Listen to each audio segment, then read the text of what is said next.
اوكي ان شاء الله اسمع صنح خون حي لما بس الله خدوك برحب لما بس نابها ثانك يو سمع له خبرات حتنا حوات ثانك يو حدناتنا ثانك يو at least refresh خون حنقولنا حاجه قد زوعلنا ثانك يو اسكي سنيتنا.com وي سنيتنا اللهم تكونكم سنه سنيتنا are you ready حدناتنا كمان ريدي غير كي الله قدو صار لايف نا حضر جايغانونا اوكي ثانك يو سنيتنا.com and thank you حدناتنا كمان هوب ناي لايف فيسبوك ريدي لاخذ كود مدبنا خنجمر اوكي يلا خنلوم اوكي بسنيتنا محلال فالو اوكي سمعتنا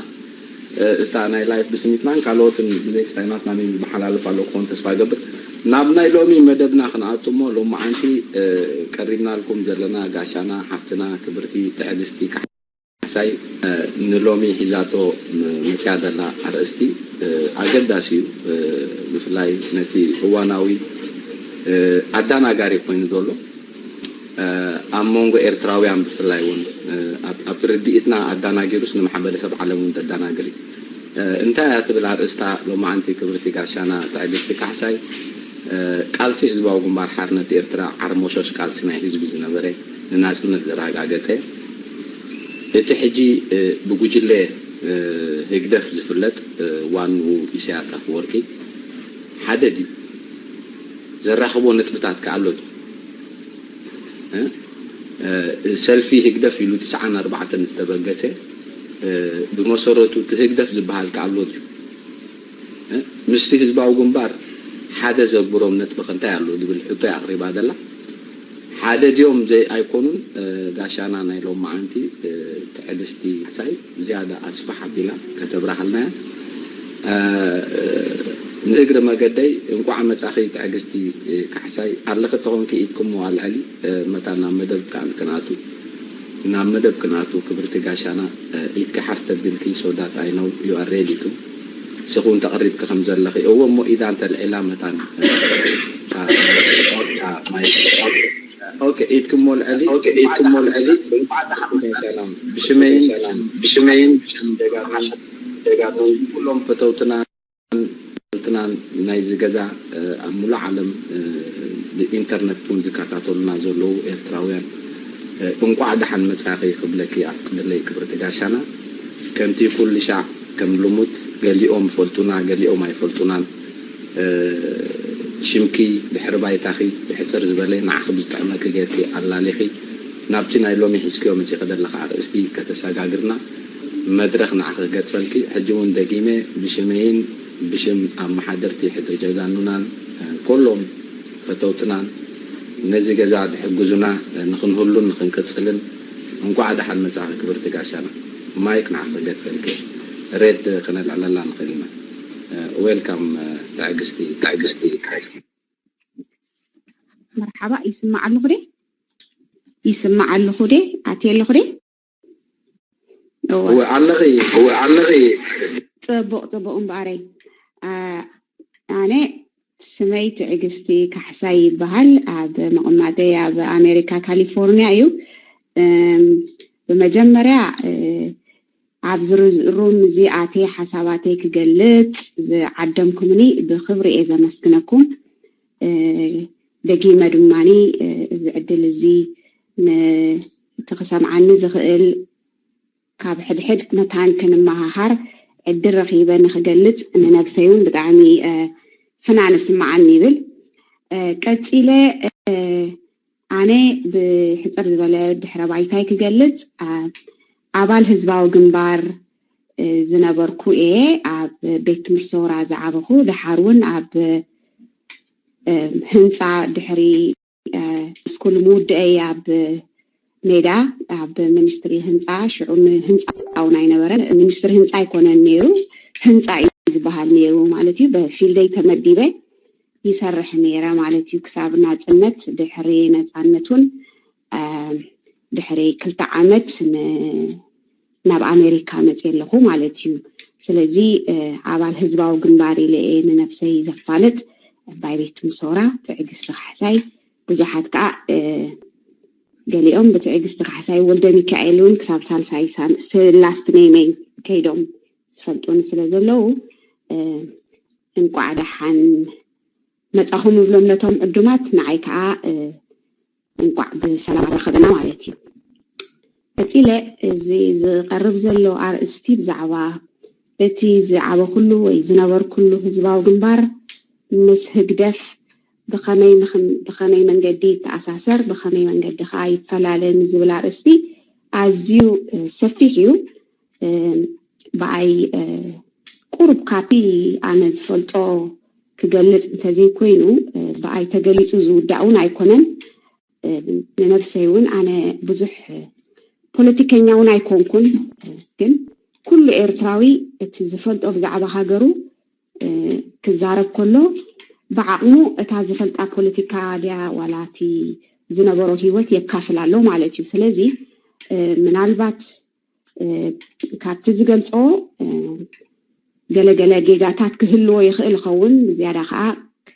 ካባኻትኩም ክመሃሮ ይፅበ። እተን ዝፈልጠን ግን ኣሕፅር ኣቢለ ብዛዕባ ህዝባዊ ግንባር መን እዩ፣ ህዝባዊ ግንባር ሕጂ ኣበይ ኣሎ፣ ህግደፍ ከ መን እዩ፣ ኣበይ ኣሎ፣ ብምንታይ ከይተኣሳሰሩ ንዝብል ሕቶ ትንክፍ ከብሎ እየ። ኣብ ሓፂር ግዜ ዝውዳእ ኣይኮነን ብዛዕባ ህዝባዊ ግንባርን ህግደፍን፣ ግን ብዓቕመይ እተን ዝፈልጠን ክዛረበለን ክፍትን እየ እሞ ካብኡ ከዓ ዝያዳ ካባኹም ክመሃር እየ ማለት እዩ። ይቕፅል ኣሎ ይስማዕ ኣሎ ድዩ? እምበኣር ኣነ ንህዝባዊ ግንባር ሓደ ውድብ ንመግዛእታዊ ባርነት ንህዝቢ ነፃ ከውፅእ ኢሉ ዝተሰለፈ ምዃኑ ኩሉ ህዝቢ ኤርትራ ዝፈልጦ እዩ። ካባይ ሓድሽ ኢንፎርሜሽን ኣይክረክብን እዩ። እዚ ህዝባዊ ግንባር ዝበሃል ዘሎ ብ1970 ዓመተ ምህረት ዝተፈንጨለ ውድብ ኮይኑ ቅድሚኡ ኣብ ትሕቲ ተጋድሎ ሓርነት ማለት ብተጋድሎ ሓርነት ዝፍለጥ ዝነበረ ድሓሪ ግን ካብ ተጋድሎ ሓርነት ወፂኡ ዝተመስረተ ውድብ ምዃኑ ኩላህና ንፈልጦ እዩ። ሕጂ እቲ ብድሕሪት ተመሊሰ ከመይ ኢሉ ተፈንጭሉ እንታይ እዩ ነይሩ ገለ ብዙሕ ክዛረበሉ ኣይደሊነ። ንዑ ክገልጹ ዝኽእሉ ፈላጣት ብዙሓት ስለ ዘለዉ ዓቕመይ እውን ኣይኮነን። ሕጂ ኣነ ካብታ ንዓይ ክትርድኣንን ክትንትኖ ዝኽእልን ኢለ ዝኣምኖ እየ ዝዛረብ። ህዝባዊ ግንባር እቲ ኣነ ዝፈልጦ መውፅእ ሓራ ሰራዊት ምንባሩ ገድሊ ንናጽነት ኤርትራ ዝተመስረተ ህዝብን ተጋዳላይን ጠሚሩ ዝኸይድ ውድብ ምንባሩ እየ ዝፈልጥ። እዚ ህዝባዊ ግንባር ዝበሃል ዘሎ ኣዝዩ ዓብይ ጥርናፈ ዘለዎ እቲ ዝዓበየ ውደባ ዝነበሮ ውድብ እዩ። ኣብ ውሽጡ ከዓ ክፋላት ብዙሓት ትካላት ብዙሓት ምምሕዳራት ዝነበሮ ኮይኑ ንብዙሓት ከዓ ዘሳተፈ ዳርጋ ንብሉእ ህዝቢ ኤርትራ ዘሳተፈ ውድብ እዩ። ኣዝዩ ፍሉጥ ጅግና ዝኾነ ስርሒታት ዝፈጸመ ኣብ መጨረሻ ድማ መግዛእቲ ኢትዮጵያ ሙሉእ ብሙሉእ ዝደምሰሰ ውድብ ምዃኑ ኩልና ንፈልጦ ኢና። ህዝባዊ ግንባር ምስ ሰራዊት ደርጊ ጥራሕ ኣይኮነን ብተዋር መንገዲ ምስ ተዋጊኡ እዩ ማለት እዩ ንናጽነት ከምፅእ ከሎ። ስለዚ እዚ ውድብ እዚ ኣብ ውሽጡ ብዙሕ ርእሱ ዝዓለ ፀገማት ነይርዎ እዩ። ግን እቲ ኮይኑ እቲ ዝኸዶ ዝነበረ ቃልሲ ንኩሉ ዘሳትፍ ብምንባሩ እቲ እንኳ ኣማራፂ ንናጽነት ከምፅእ ዝኸኣለ ውድብ ኮይኑ ኣብ መጨረሻ ከዓ ናጽነት ኣምፅኡ። ሕጂ ብዛዕባ ህዝባዊ ግንባር ኣዝዩ ሓያል ውድብ ምንባሩ ኩልና ንፈልጦ እንተኾነ ኣብኡ ከዓ ርእሱ ዝኸኣለ ከቢድ ፀገማት ከም ዝነበሮ ኩልና ንርድኦ ኢና። እቲ ፀገማት እቲ ከዓ ኣብቲ ግዜቲ በብእዋኑ ተርእዮታት ነይሩ እዩ። ነቲ ተርእዮታት ከመይ ገይሩ ይምልሰሉ ነይሩ ኩሎም እቶም ነባራት ተጋደልቲ ገዳይም ዝፈልጥዎ እዩ። ሓደ ህዝባዊ ግንባር ኣነ ልፅኦ ከለኹ بتي أنا زريو نفلليات كتصور زي كالودب من بارو فلوتيو مخنياتو بزخونة وان بزخونة بزي نعو زي مثل زخونة يكون من قصاص ويدما كأرمون استبقسا من قصاص زتصور ودب كم زي نبرة كلهم زمسكرو ولا نمسكرو نجار ينيرو أبتوان تجن نتفلليات كتصور زي مخالو نزحجي زسلت التيجور كابشو يزجمر تفلليات تي أرامي زخونة فلليات كون غقل ويون حسابات كنقل زخل زنبرة تفللياتي نصبقون كون غقل كل جزء حدا ندحر كوينو ببينو خير كله تي زخدو من قدي تقاقل لها صبو على لها بخمس عينة من قد انتخدنا يحيش كبلو زخل توداداري كله خلو كل جزء تزبلت أي مخنياتو كاب حدا بزوحات ناي بزوحات حنقول سلا زبلت مالتي ناي بزوحات الكايدة هجي بازم ننصر زخل خلو هزباو جنبار ولا كوا حيالو زخونة ودابة زحلو ودب يخون لعنبر عوشتو خاء تصور مثل اللي تصور كم زي نبرة يفلت مالتي السوق عامر عياناتو سلا زخونة تي بقابو بسلامة ومن قد خفتح زخل زنبرة عمونغو هزباو جنبارن تقالو حرنتن زنبرة في اللي تخا على متأن بحيال تتصورنت كسجردهم تخا على نيرو كل زحلفة تستخف لما سوء تسعد لايدو نيرو نزب الحطوطات انت عايز ملسو تتصورنت عب زي نبرو ودب من باري 00 تاريخ تمل قمتون كنريون كلنا أنا قبليك زأوته دب زنقفو نجارات ويكعت تسمع عن نجارات تتصور إن زي مهلاو في اللياتنا حسابات انترتين كجبر زي كالمخانو تي نعوز تعمو من قدي راح زسلت من بارو كابزي بقوانو يجمر كم زنبرة نردقو مالتي حجي زغنا قتيلو تقالسي اتتقادا لاي هزباو جنبار تسويو نناطنت كمص سلازنبر علامو نخلو ندحريت قاديفو طمتو نناطنت راح ينيرو اتعوشت الزنبر اب تودب بزح صقمات بزح جيغاتات نيريو ازيو فتاني زغنا غزيتات نيرو مسوخ اني صلاون ازيو حيال سلازنبر زحلفه بدهوتات بخገልጾ አይክል ከፍጹም ክግለጽ ዘይክእል መስተንክር ስርሒታት ሓሊፉ እዩ ብዙሕ መስዋዕቲ ተኸፊሉ እዩ ሕጂ ነዚ ህዝባዊ ግንባር ኣነ ጡሪ ከም ጲላጦስ እዩ ነይሩ ወይ ውን ክትንከፍ ዘይብሉ ውድብ እዩ ወይ ሓደ ፍጹም ንጹህ ዝነበረ ውድብ እዩ ማለት ኣይኮንኩም ክኸውን ከኣይክእልን እዩ ፍጹም እቲ ዝሰርሕ ኩሉ ግዜ ከም ዝጋገ ይኣምን እየ ክንቀፈሉ ከረየሉ ወይ ከዓ ዝነበረ ገምጋም ህይወት ማለት ዝነበረ አካይዳ ከገምጋም ክንደይ ጽቡቕ ምኾነ ነይሩ ዝኾነ ናጽነት ንኸምጽእ ዝኸፈሎ መስዋዕቲ ግን ሙሉእ ብሙሉእ ንናጽነቱን ኣምፂ እዩ ሕዙዝ ተራኸዓ ተፃዊት እዩ ዓብ ክብሪ ኣለዎ ኣብ ታሪክ ህዝቢ ኤርትራ እዩ ዝብል ሕጂ ድሕረ ግን ንኩሉ ገዲፈ እንታይ እዩ ዝብል ድሕሩ ድሕር ናጽነት ንኽመጽእ ካብቲ ዘካይዶ ዝነበረ ኣወዳድባ ኣብ ቀዳማይ ውድባዊ ጉባኤኡ ኣብ 1977 ኣብ ፋሕ ምስቲ ጽንኩር ኩነታት ምስቲ ውሑድ ዓቕሚ ምስቲ ናይ ዝኾነ ይኹን መሳለጢ ኣብ ዘይነበሮ እዋን ብዘይገለ ፀገም እቲ ውድባዊ ጉባኤኡ ከስልጥ ምኽኣሉ እዚ ቀሊል ከም ዘይኮነ ቀሊል ከም ዘይነበረ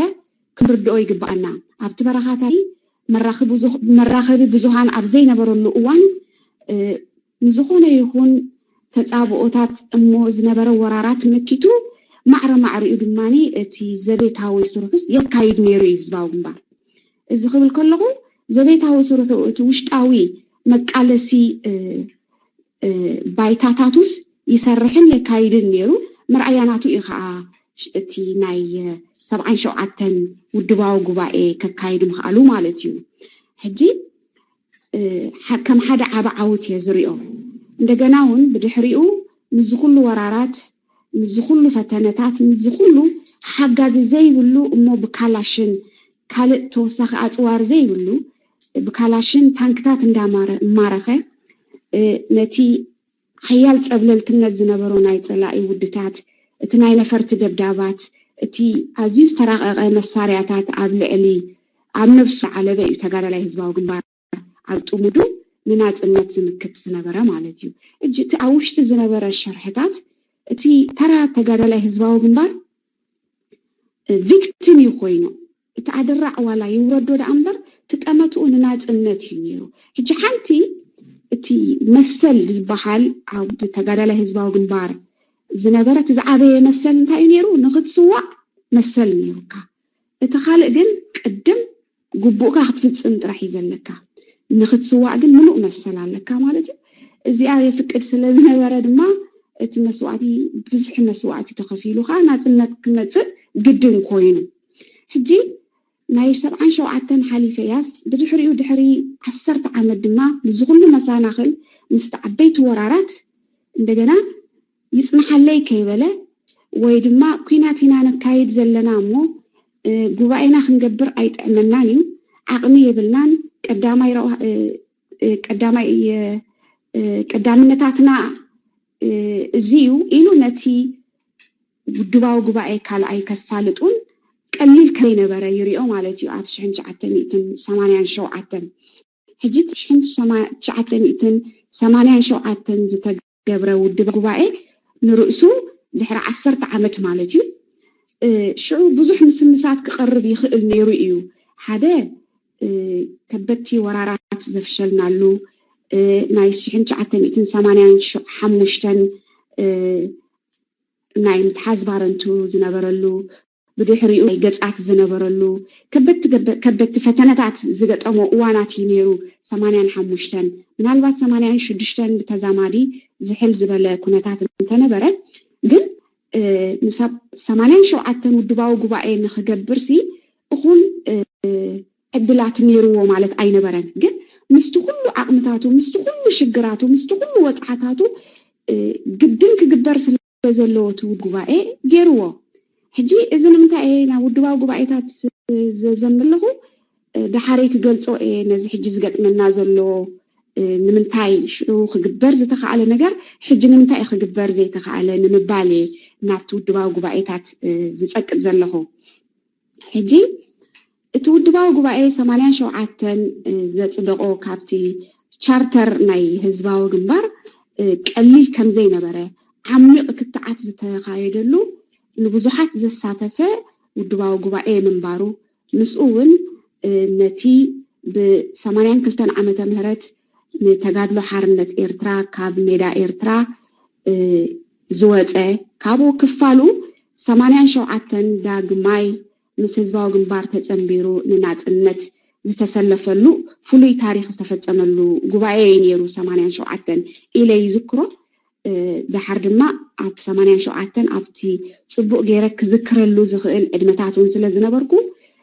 ይክሮ 87 ውድባው ጉባኤ ከም ዝነበረ ማለት እዩ ሕጂ ኣብዚ ውድባው ጉባኤ እንታይን ገይሩ ህዝባዊ ግንባር ንዝብል እቲ ከስርሖ ዝኽእል ቻርተር ነዲፉ እቲ ቻርተር ድማ ሓደ ካብኡ ሃገራዊ ዲሞክራሲያዊ ሰውራ ነካይዶ ዘለና ሃገራዊ ዲሞክራሲያዊ መንግስቲ ንምትካልዩ ዝብል አጽኒዑ ዝተዛረበሉ ክስታይኔሩ ማለት እዩ ሕጂ ንሕና ናኣሽቱ ከለና ኣነ ዝኩረ የኻቤት ትምር ሰውራ ከለና ቃልስና ዕላማታት ናይ ቃልስና ብዝብል ህዝባዊ ግንባር ሃገራዊ ዲሞክራሲያዊ ሰውራ የካይዳሎ እዚ ሃገራዊ ዲሞክራሲያዊ ሰውራ እንታይ ንምግባር እዩ ንዝብል ሕቶ ድማ ሃገራዊ ዲሞክራሲያዊ መንግስቲ ንምትካልዩ ናጽነት ምስመፀ ሃገራዊ ዲሞክራሲያዊ መንግስቲ ተክልዩ ባር ሙሉ ስልጣን ንህዝቢ ኤርትራ ከረክብ እዩ ብዝብል ዕላማ እዮም ዝምሁራ ነይሮም ፖለቲካ ሕጂ እዚኣ ኩሉ ግዜ ኣብ ሓንጎለይ ሃገራዊ ዲሞክራሲያዊ ሰውራ ምክያድ نهاجراوي ديمقراسياوي منجستي متكاليو زي عند دقمنا هنا عبينا حجي ፍጹም ክርስኦ ዘይክእል ኣብ ሓንጎለይ ዝደጋገም ዝነበረ ቃላት ንሰኔን ሕጂ ዝኸተ ተግቢሩ ዶ ኢለ እጂ ክገልጽ ዝፍትን ዘለኹ እቲ ብዓቕሙ ህዝባዊ ግንባር ከመሓድሮ ዝኽእል ዝመርሖ ዝነበረ ቻርተር ነይሩዎ እዩ ብኡ ይመሓደር ነይሩ ሕጂ ብሕልፊ ኣብ ግዜ ናጽነትን ብድሕሪ ናጽነትን ግን እቲ ከመሓድረና ዝኽእል መምርሒ ከማን ኣብ ዘይብሉ እዋናት ኢና ዘለና ሞ እቲ ክነወዳድር ኢለ ዝነግረኩም ዘለኹ ብዓቕሙ በቲ ግዜቲ ዋላ ይውሓድ እምበር ቁርብ ክመርሖን መምርሒ ዝነበሩ ውድብ ከም ዝነበረ ንብዙሓት ከሳትፍ ዝኽእል ውድብ ከም ዝነበረ ብፍላይ ኣብ 80ታት ኣዝዩ እንዳማዕበለ ኸይዱስ ንብዙሓት ናይ ብዙሓት ሓንጎል ዘሳተፈ ኣወዳድብኡ ሓያል ዝኾነ ሓያል ፖለቲካዊ ማዕበል ዘለዎ ውድብ ምንባሩ እንደገና ተአቃውማ ናይ ሰራዊቱን ኣዝዩ ብሉጽን ረቂቕ ዝኾነ ወታደራዊ ምምሕዳራት ዝነበሮ ውድብ ነይሩ ማለት እዩ ሕጂ ኣብ 80ታት ሞሌት 80ታት ብፍላይ ኣዝዩ ዝተራቐቐ ሰፊሕ ዝኾነ ዳርጋ መንግስታዊ ኣሰራርሓ ዝሓዘ ውድብ ነይሩ እዚ ውድብ እዚ ናጽነት ምስ መጸ ግን እቲ ዝነበሮ እቲ ዳርጋ መንግስታዊ ዝኾነ ኣካይዳ ዳርጋ ኣብ ፍጹም ምልክዕ እዩ እተን ዝነበራ ኸማንተን ውሓት ኣይሆና ዝኣምበር ንብዙሓት ከሳትፋ ዝኽእላ ዝነበራ ኣሰራርሓ ኸማን ፍጹም ከም ዘይሰርሕ ገይርዎ እዩ ንሪኦ ዘለና ማለት እዩ ሕጂ እቲ ሕቶይ ንዓይ ኩሉ ግዜ ኣብ ሓንጎለይ ዝደጋገም እቲ ሽዑ ዝተኣተወ መብፅዓ ንተጋዳላይ እዚ ሕጂ ትስውዓሉ ዘለኻ ጽባሕ ንግሆ ህዝብኻ ብዲሞክራሲያዊ መንግስቲ ክምራሕ ስለ ዝኾነ እዩ ኢሉ እሚኑ እዩ ንመስዋዕቲ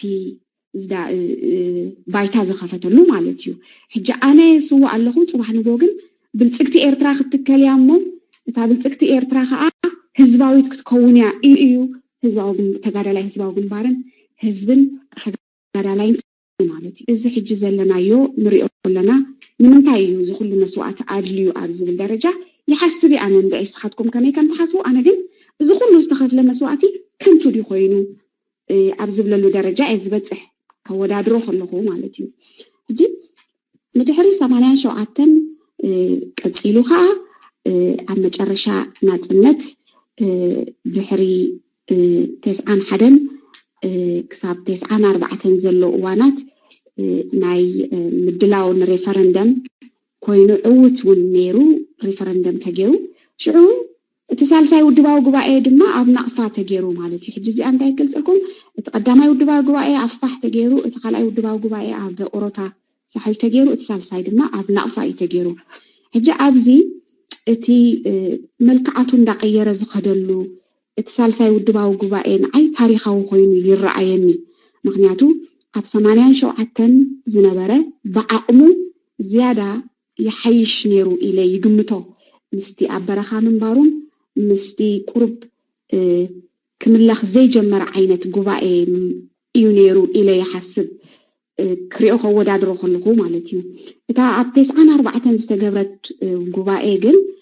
ነቲ ሕጂ በፂሕናዮ ዘለና ደረጃ ነቲ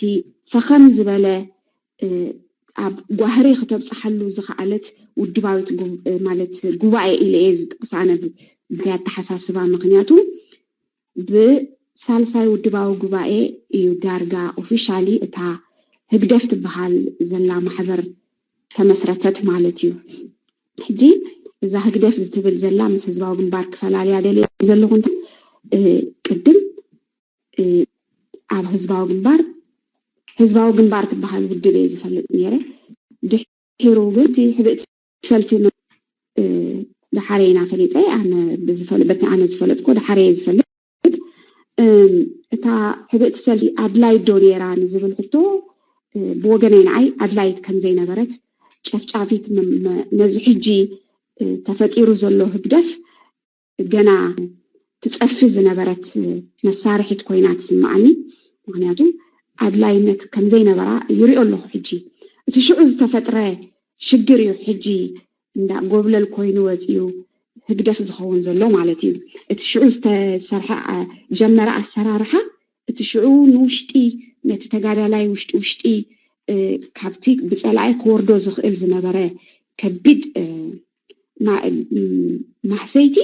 በታ ሚስጥራዊት ውድብ ዝወረደ ማሕሰይቲ ይበዝሕ ሕጂ ክሪኦ ከለኹ ማለት እዩ ዋላ ብቁፅሪ እንተዘይኮነ እቲ ሞራላዊ ሕልናዊ እቲ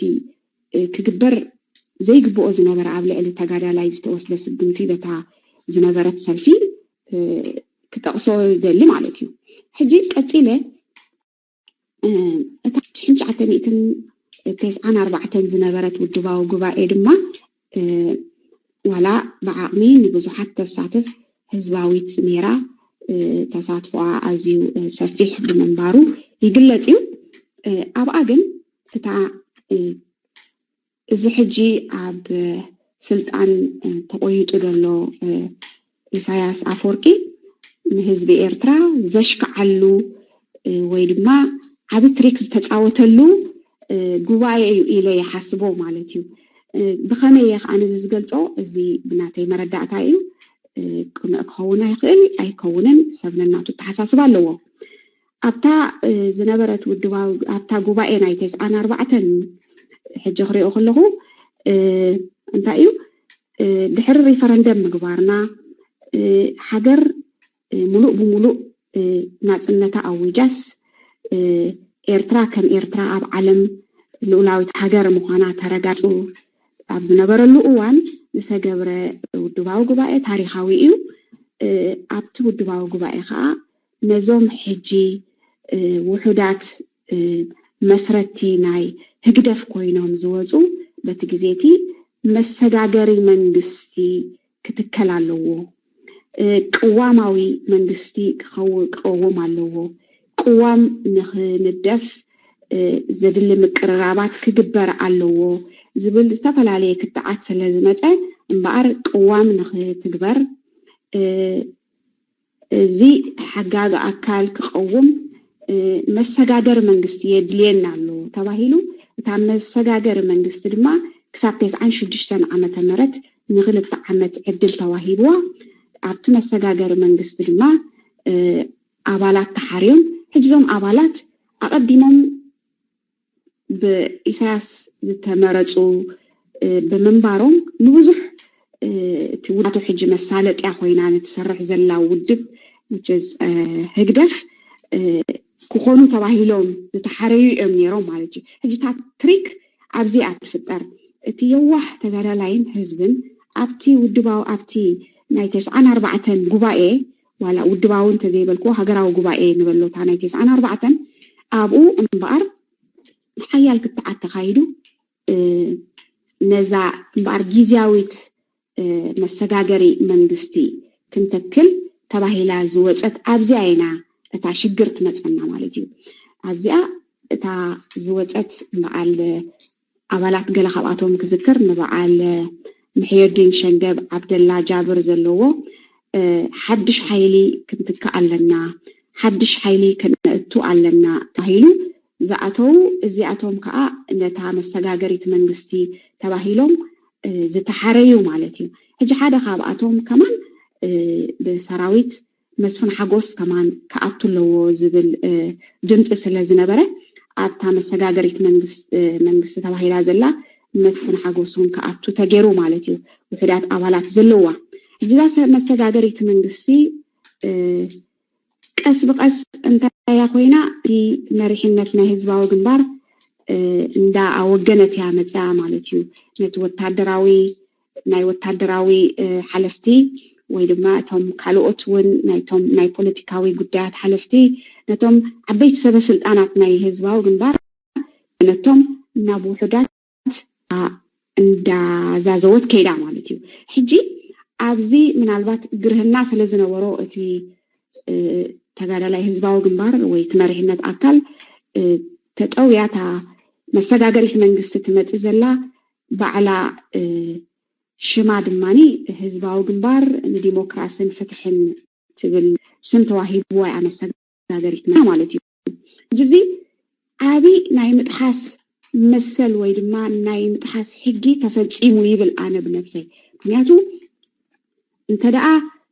عبتي تشارتر ناي هزباو جنبار زنبرة هاجراوي ديمقراطياوي منجستي خمتكلينا إت هاجراوي ديمقراطياوي منجستي دما حدا خات عبيت نتبتاتو حبر سلفاوي منجستي زفقد كم زنبرة ينقرنا نيريو عبت ناي 94 جبايون التن عبتي قوان حبر سلفاوي منجستي مالت كمسرت كم زلوه كم زي حجي أبستفل على عدتات نريو زلنا بقوام زم حدرا سلفتات زفقد منجستي كم تكليوتي أستمرو زنبرا مالتيو حجي انت دعا ازن يرو خوينو تأمنتو نايت هزبن نايت تقاد علي إذا حجي هكدف كوينا زوزت بارتيسي من دعا فقيدو الله مس من دعا توداديرا ما أصدق أتودي بقى كم بارتين نفسها هجدف وين نفسه هجدف إيه هزباو جنبارنا ديمقراطية فتحين إلو سلف جيرو عقيموا مالتي هجي أبزي يعني تانت بي زير نبي زمت ما يمنم فقد ويدما منم زفقد له زي بلو بإدوانينو زتمسرته ودب جري ز سميو أنا ودبونا يبلو جوجل جيري بسمونتي بسميونتي هكدف زبحال زلو حجي اتهكدف نهزباو جنبار انكلود جبرونيو اي جبرونيو نزبل ابزي اي زملسا انت دعا نهزباو جنبار يتقاللو يزبل انت خوينو اتي تقادالاي هزباو جنبار ادل رخيبو ديو عوال هكدف كتكون وي مرات زدليكا تخوينو اتو زدليكا نحر كوينو قدفو كبحال أدل رخيبو ديو ولو أدل أنت توهبخي تا بتي حقي بتي قوامه من قدي نمنتاي تنسلفتات ننا تنسلف قويمن نزدليو أو سبعة بزدليو سلفي كمدب زي تخالي نمنتاي تا هزباو جنبار ديمقراطية فتحين تبحال بينا بولخ يلاخت وصء انتاي عدلي نمنتاي بناي من فقاد كوصيها الزحتوتات زي كبر علي زدليو كل جزي بزي خا أنا نجز عرفي تجاري زباو جنباري جد أول هجدف أيكون كون أول هزباوي زي حجي هجدف زلوا أيكون كون مخنياتو نخخونون أودا ديرة زي حشني زبلو مودا درون أين برنن حجي أتي شعوز تمسرته ودب وي زي هجدف زبحال زلوا ما يبحكي حجي حاسبه خلقو golden opportunity miss زجبرة بسمعت زقوم محبر ويد ما جوجلي لي حسبه مخنياتو تي أقاوما بتحجاو من جدي قوام مسرتك نهزبي نزع ناي ديمقراطياوي مسلو أفلتك عندنا تنسل فتاة دماني بتي قطعي بتقواما ومن جدي انت دعا كمسرتا فقير كامو تمسرتا من البات تي هكدف زبحال زلو كم بارتو نفسو مسريتو عدل تزهبونا تهزب نخمرت ملؤ بملؤ هزب إيرترا إذا هكدف زبحال زلو حجي بزحات أبالاتو تقارل تهزباو جنبار يا ماما أنا خا أبالو كخون ميلو مبارات أنيرو بمرجو بدليتو مالتي إذا كان عيقبرون عدل عيتو هبل بعلو باي ديفولت بملؤ تقارل هزباو جنبارن هزبن أبال هكدفيو إليو أمسيو مالتيو أنا زي مردعتي حجي بعبيو نتي أتشارتر زندفو أبتي قبائيو زقمتو نتبتات قوام كتكال اللو نزبلو تحسوه اللو مالتيو قوام كي تقبره بارتي مسريتو اللو نتا بارتي خاا زقوت أترا نتهزبي زم حدرو قوام يلن نتا بارتي ونقزارسا زم حدرا بيناي سريتا بيناي تمرحلا ولا حدا بحدا سب بحدا عندها سب نسو بزمسلو من قدي كتم حدر جميرا مالتيو سلازي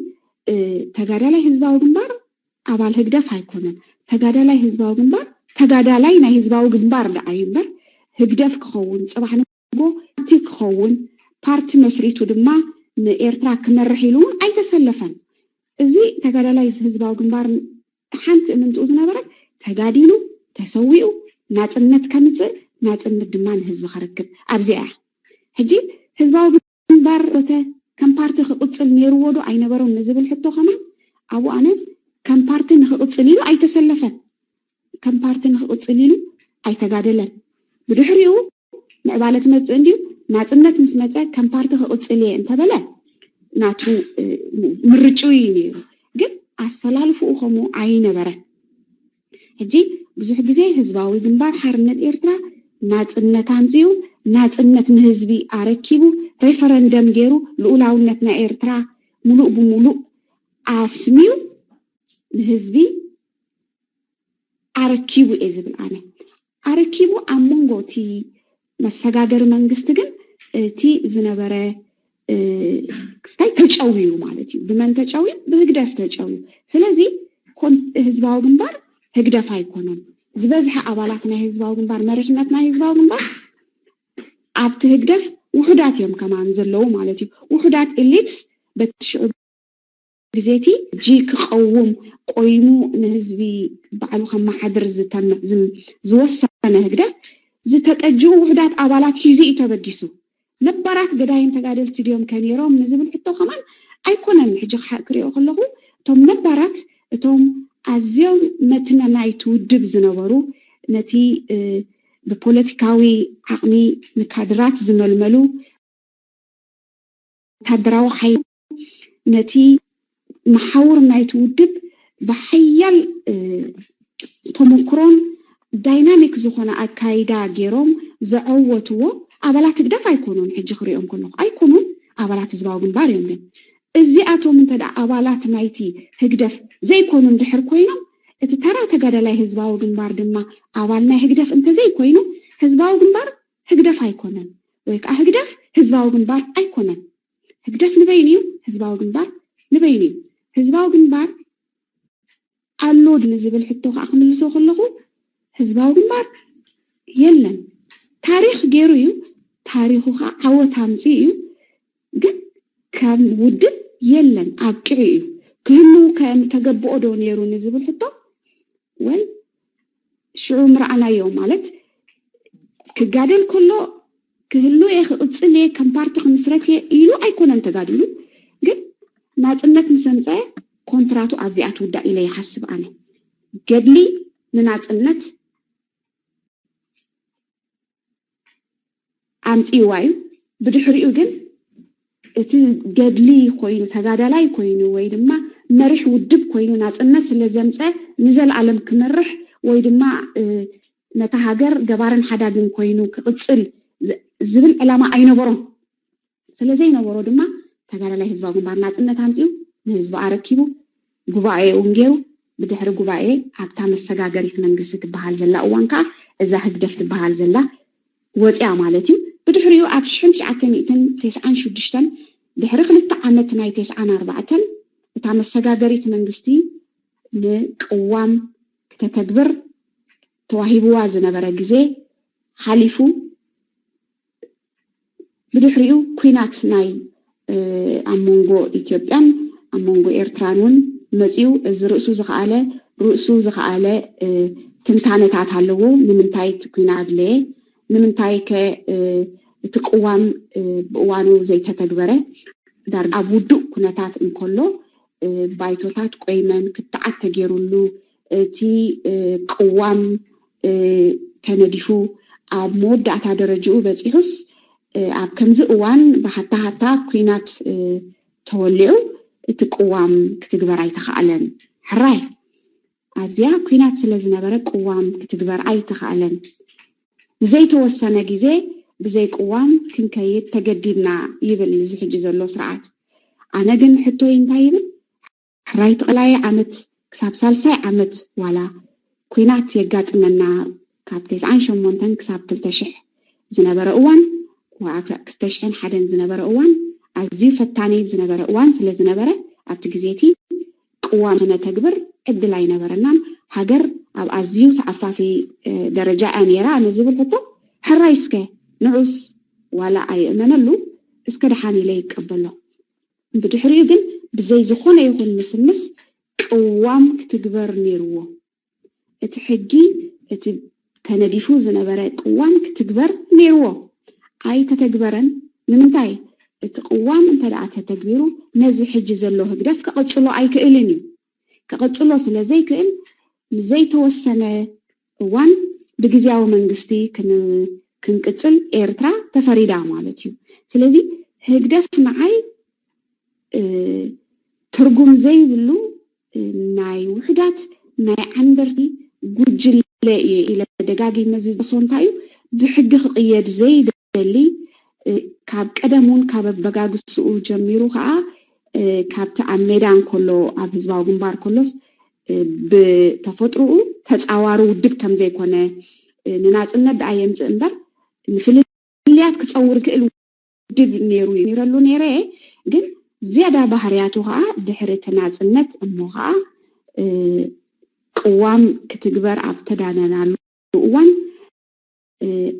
زي سرعات زي هكدف زبحال زلو قوام زي واجه لزخونه كخيرون سلازي كإل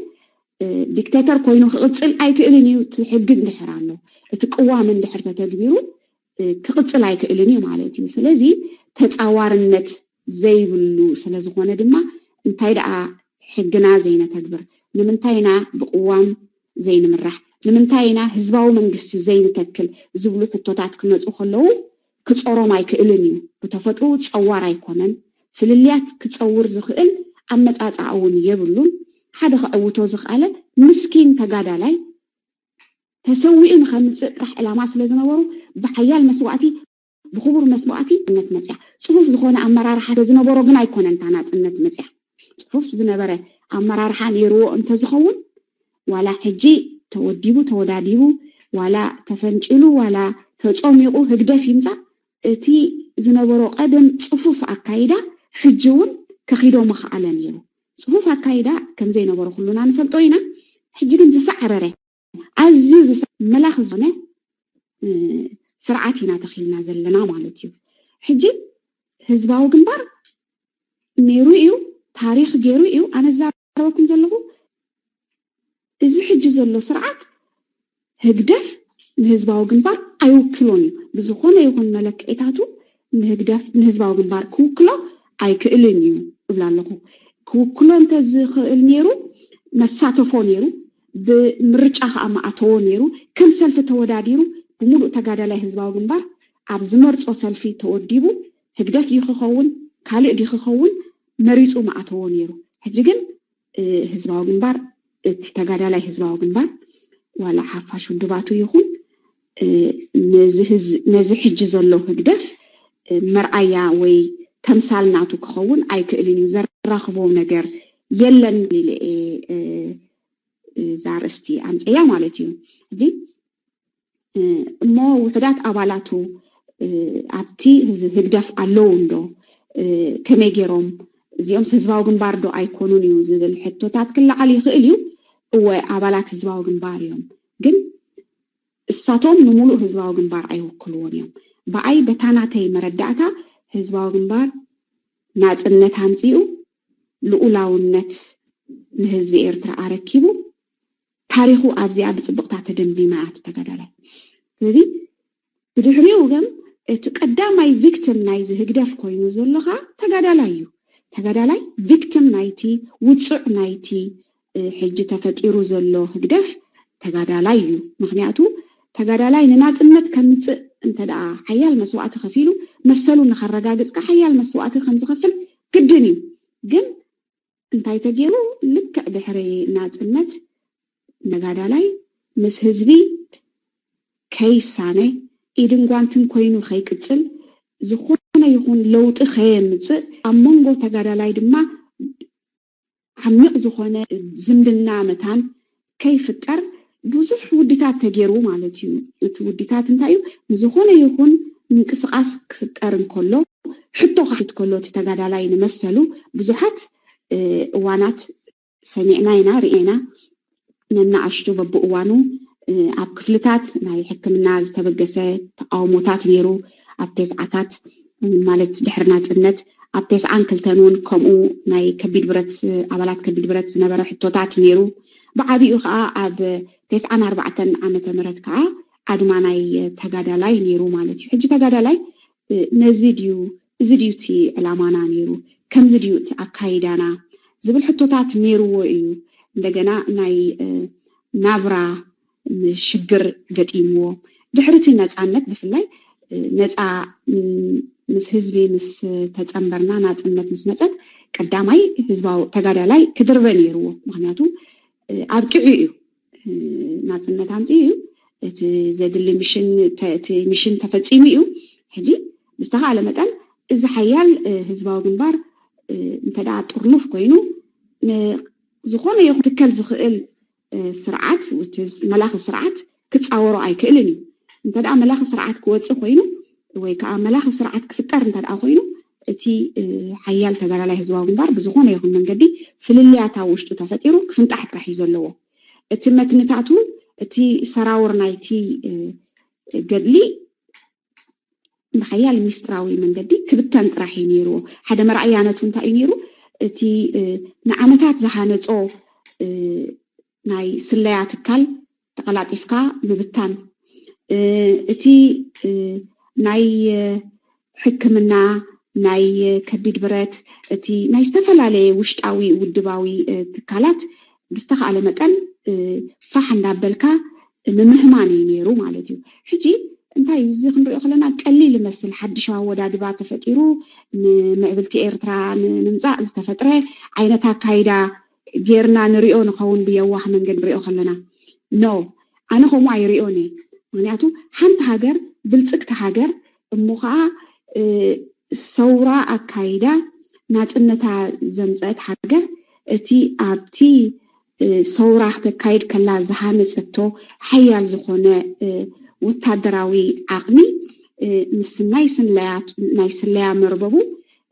هاجر مسكونت بزيادة دعي خدم فعني يروم بر عاي دليمن يوتاو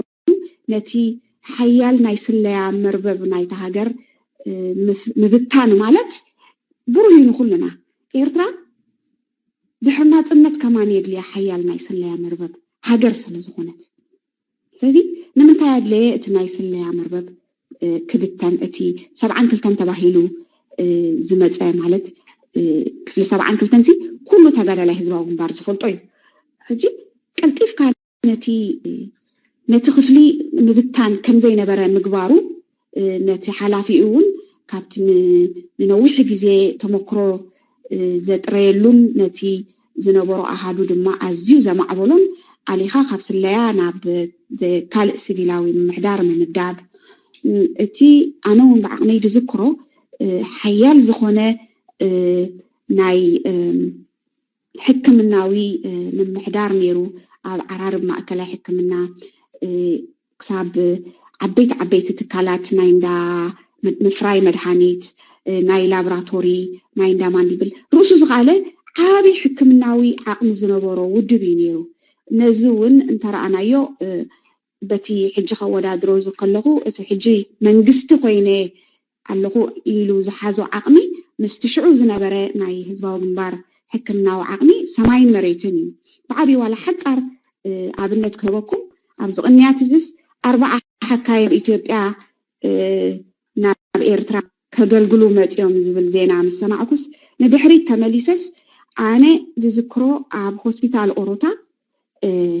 معركة كاب سعودية متيوم جبار كاب سعودية ناي عينو أوبريشن زجبرونو عالي هوسبيتال زنبرة مخاني أتذكر معركة كاب كالوت عدتاتون عب ميدا متيوم زحكملو رسو زخالة عبي حكمنا وتكال من بارو كالون عبيت فابريكاتات زنبرو رسو زم حدر زنبرة دارجانا من قصة زتغيره محدار زبرو ودبي نيرو حجي من تاينا دحري تمليسه زلغو دحر نصانت كن نزي كله نايك الى عقمي نايزي كله عمتات زوسده تمكرو زحانصه تكلاو عقمي ፍጹም ከም ዘይነበረ ጌርካ ምብታን ማለት እንታይ ንኸምጽዩ ፍጹም ውልቀ መላኺ ንምትካል እቲ ውልቀ መላኺ ዘድልዮ መንገዲ ንዑ ንሴኩሪቲ ዝኾነ መንገድታት ይህንደስ ነይሩ ማለት እዩ ካልእ ተመሊሰ ድሕሪ ናይ 94 ናይ ተጋደልቲ ምንቅስቃስ ቅልጢፉ ከዓ እተን እቲ ሓያል ዝበሃል ዝነበረ ኣብ ግዜ ህዝባዊ ግንባር ባህላዊ ጉዳያት ማለት እዩ ኣብ ትሕቲ ፖለቲካዊ ምንቕራሕ ኮይኑ ዝሰርሕ ዝነበረ ንብሙሉኡ ዳርጋ ንዝበዝሐ ተጋዳላይ ዘጋደለ ባህላዊ ጉዳይ ነይሩ ማለት እዩ እዚ ኣብ ሜዳ ክሳብ ወፃኢ እንዳኸደ ንህዝቢ ዝውድብን ዘቃልስን ዝነበረ ባህላዊ ትካላት እሞናፅነት ምስ መፀ ነቲ ህዝቢ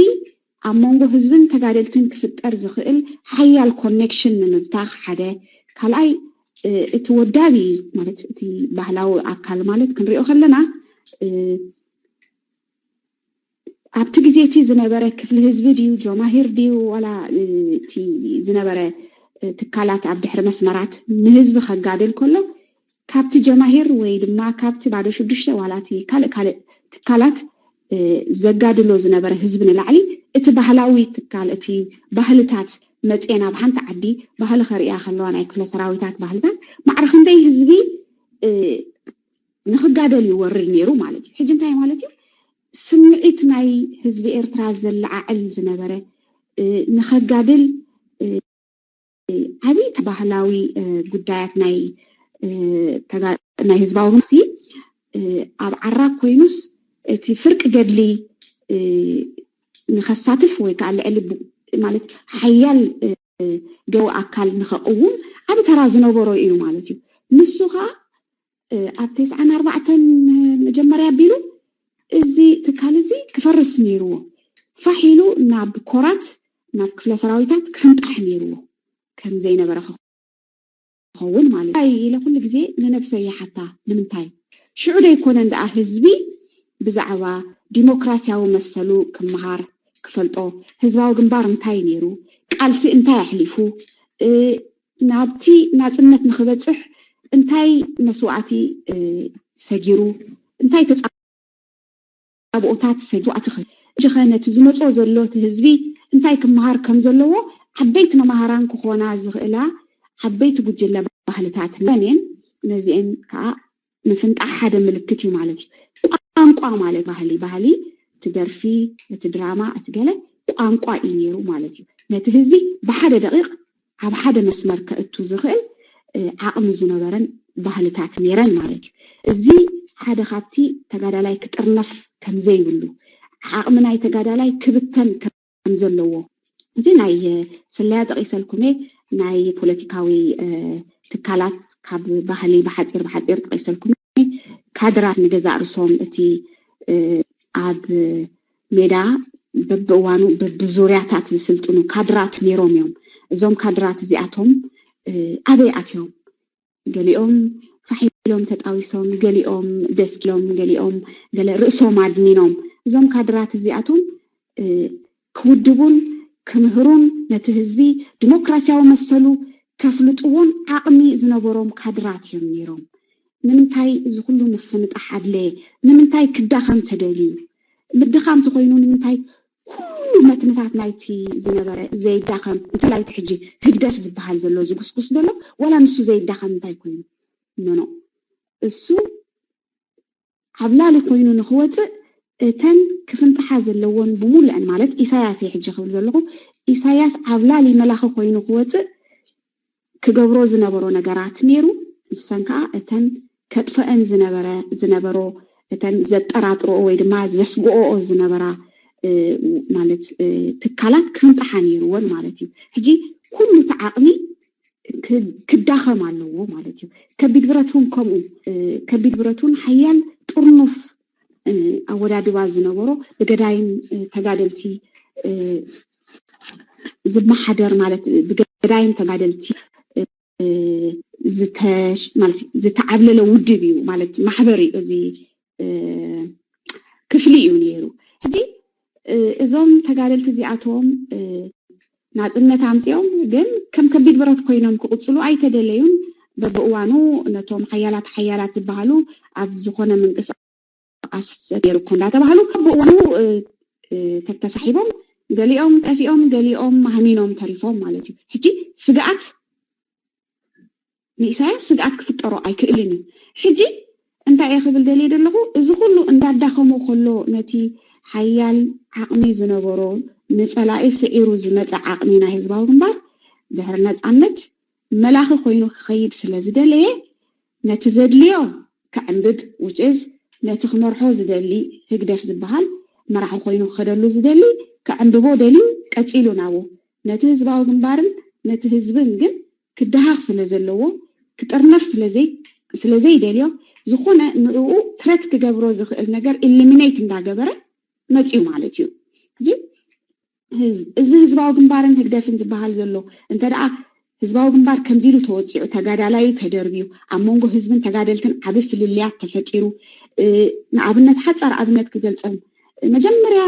ናፅነት ኮይኑ ክንኣቱ ከለና ህዝቢ ብደስታ ብሓንጎፋይ ተቐቢሉና ድሓረይ ግን ህዝቢ ቀልጢፉ ንተጋዳላይ ከመንዎ ጀሚሩ ክርሕቆ ጀሚሩ እንታይ ስለ ዝኾነ ኢለ ይሓስቦ ብዓቕመይ ጌጋ ክኸውን ይኽእል ናትኩም መረዳእ ውስሉ እንተደኣ እዚ ተጋዳላይ ህዝባዊ ግንባር ናፅነት ዘምፀእ ውላድ ናይቲ ህዝቢ መጀመርያ እቲ ህዝቢ ብሓንቀውታ ተቐቢልዎስ ድሓር ዳ እንታይ ስለ ዝኾነ ክንብል ከለና እቲ ውድብ ባዕሉ እቲ መራሕ ናይቲ ውድብ ነቲ ተጋዳላይ ባይታ ክዝብጦ ደልዩ ሞራሉ ከፍስሶ ደልዩ ምክንያቱ ክቕፅል ኣይደልዮን እዩ ዘሎ ዝኾነ ይኹን ነገር ክቃወም ዝኽእል ክቕፅል ስለዘይደልዮ ክብለኩም ከለኹ ተጋዳላይ ኮይኑ ክቕፅል እቲ ስነ ሓሳብ ናይ ገድሊ ወይ ከዓ እቲ ስነ ሓሳብ ናይ ህዝባዊ ግንባር ተጠርኒፉ ክቕፅል ኣይደልዮን እዩ ሕጂ ንዝኾነ ይኹን ኢሳያስ ክገብሮ ዝኽእል መላኺ ዝኾነ ኣካይዳ ክቕፅሎ ኣይክእልን እዩ እንተደኣ ጥርኑፍ ኮይኑ ፀኒዑ እንታይ ዳ ክግበር ኣለዎ እቲ ተጋዳላይ ህዝባዊ ግንባር ብዝኾነ ይኹን መለክዒ ክሳዱ ርእሱ ከድንን ክኽእል ኣለዎ ሓደ ብቁጠባዊ ዓቕሚ ርእሱ ከድንን ክኽእል ኣለዎ እንተደኣ ሓንቲ ኣብነት ክህበኩም ንሓንቲ ስድራ ቤት ተጋዳላይ ወዳ መፂዋ እቲ ሓደ ወዳ ከዓ ካብ ደገ ካብ ወፃኢ መፂዋ ኣብታ ግዜ እቲኣ እቲ ሒዙላ ዝመፅእ ቁጠባዊ ሽግር ስለ ዘለዋ እዛ ስድራ ቤት እቲ ብደገ ዝመፀ ዓቕሚ ስለ ዘለዎ ክሕግዛ ስለ ዘይኽእል ነታ ስድራ ቤት እታ ኣደ ነቲ ብደገ ዝመፀ ዝያዳ ትሪእየሉ እዋናት እውን ተፈጢሩ ነይሩ እዩ እቲ ተጋዳላይ ሰንኪሉ ዝመፀ ዲ ዋላ እቲ ድኻ ኮይኑ ዝመፀ ተጋዳላይ ዓቕሚ ነበሮን ኖኖ ንስድራ ቤቱ ክሕግዝ ንነብሱ ንሓንቲ ሳምና መግዝኢት እውን ኣይነበሮን እዚ ክንሪኦ ከለና እቲ ውድብ ዓቕሚ ስለ ዘይነበሮ ወይ ድማ መንግስቲ ኮይኑ ምስ ኣተወ ኣብ ሓራ ኤርትራሲ ገንዘብ ስለ ዘይፀንሖ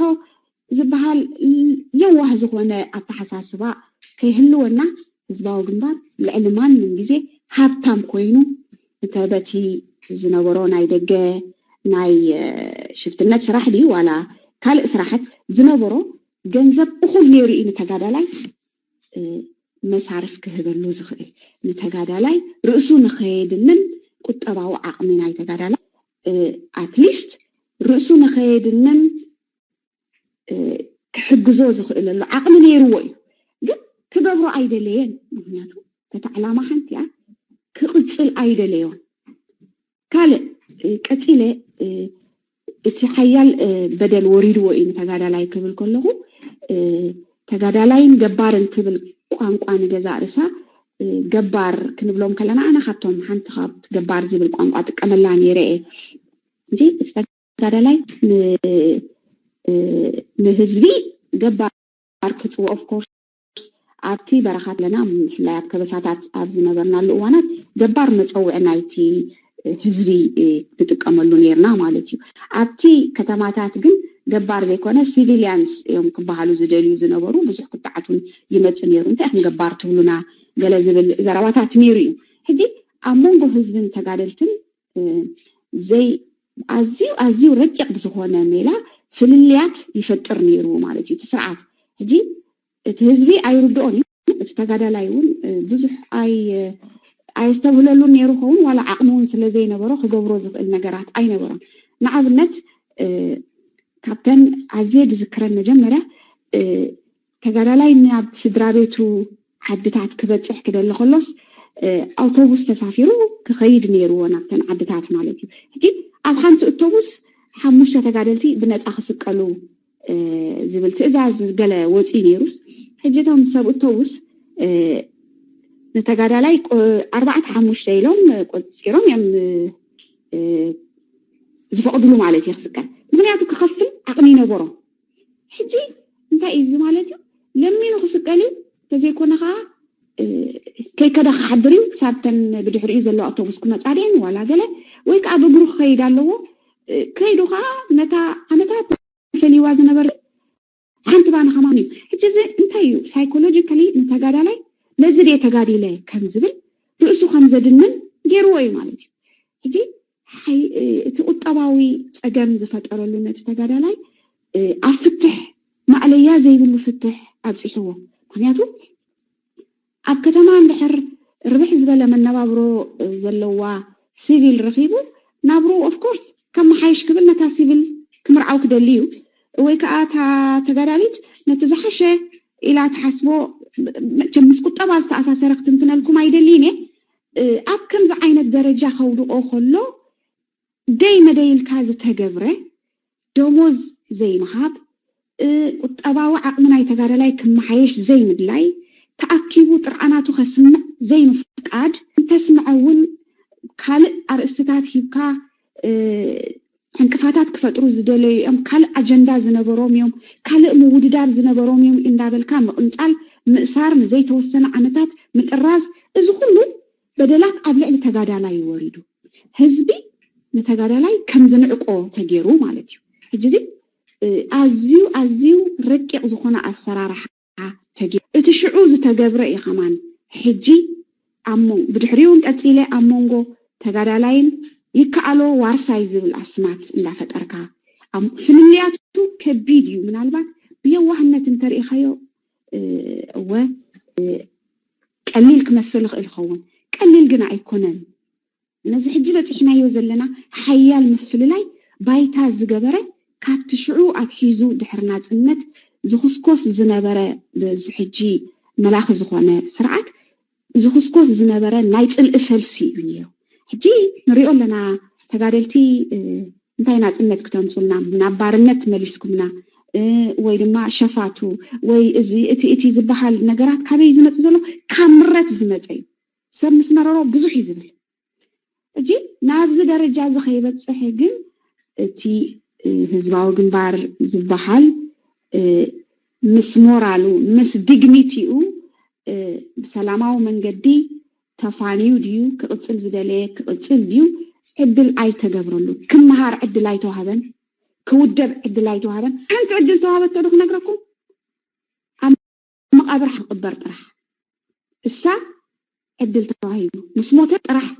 كبر خو وهابو كلو جن كان زبلنا ابدغ زلنا ببزلكم عدي ناي فيتس محبر علو ناي نبارات تغادل زكبلو شجراتهم زفتحلو محبرات الله اب إرترا ازي اخمان يبلو الناس تغادالاي حزباو غنبار بب وحد بعقوب بب زنبرو احادو بعدو تمسريتو زغبرو ولقاو زخونه محبرات الله بت منግስት ደረጃ ግን እንትግደፍ ዝበሃል ዘሎ ናይ በحقي حزباو غنبار እንተኮይኑ ነዛኒ እሽተይ ሽግሩ ክፈትሐላ ዝኽእል እቲ حزباو غنبار ተባሂሉ ሰንኪሉ ዲዩ ንእስነቱ ከፊሉ ዲዩ መስዋዕት ከፊሉ ዲዩ ነታ حزباو غنبار ትበሃል ሽም ዝዓቀባ محبر ناي هزوا غنبار نبارات تغادلتي إلو كمان محبر نخمسرت ادلاي هابون لمنتاي كودا بايدليوني سقات ينعو كفرس طرح يزلو حلفتو خا ابتي زنبره كونتات حيال تراخ تصاوتو نيروم ግን አይገበሩም አሞዳታ خا እቲ ኩل ግዜ ኢሳያስ ነቲ ክጻወሮም ስለዘይ ክእል كتصور سلازي كل نزخونه يكون حساب في الليات ناي حساب كتصور زي كل فطرت سلازخونه بقرب كأنا عتاتون مجمران تغادالاي رئسو ادميرو دحري كأنا حلفتو خا مهلا خنز تريو دلهم اب غدا غدي اسفيرو مالتي حجت حزباو غنبار الله دو يلن زبال حتو حزباو غنبار تاريخو الله ام مزغب الله اب كله اب مولو حزب ኤርትራ اب لب حزب ኤርትራ تاريخ حزباو الله زي كحديو حزباو غنبار جن كمودب كم حدا فيجر عبايتا ألو أيبلكم يلم ألو ندحر تبلون خينكم بيناي أمرار حيم راحلو أبيناي كبوتا ألو انتا إخمم برحيقو معس أبي بزخاخ فلت إدالي إذا حجز الله هكذا فقد انتا دا هزباو جنبار كوينو نزخون زوارده قبل إلي تقال لي هزباو جنبار انتا دا ملو حلافنة وسيل حجي هكذا زبهار زلو آني هكذا أيكونكن أنا هزباو جنباري زبلتو خينو خا ملو حلافنة نايت زوارده بدلات كا كسكا مالوه كودست راح يكونن كقرب زلوه نزخون قبل إلي تقال لاين حفاش الدواتن زوارده بدلات حلافنة وسيلو كحتى تلو مالتي زهقدف مزبحال زلو مالتي سلازي دارجا اب محصار غزئ نويح تزاريبكم ኣለኹ እዚ ሕጂ ዝመርሕ ዘሎ ኣካል ውሕዳት ረብሓ ዝሕሉ እታ ሓንቲ እታ ባንዴራ ጉልባብ ገይሩ ህዝባዊ ግንባር ኣምሳል ናይ ህዝባዊ ግንባር ተሸኪሙ ወይ ከዓ ተሸፊኑ ንህዝቢ ንኸታልል ዝጥቀመሉ ዳእምበር ዝኾነ ይኹን ቅዋም ናይ ህዝባዊ ግንባር የብሉን ዝኾነ ይኹን ናይ ህዝባዊ ግንባር ምልክታቱን የብሉን እንደገና እውን ድማ ናይ ውሕዳት ጉጅለ ረብሓ ዝሕሉ ጉጅለ እዩ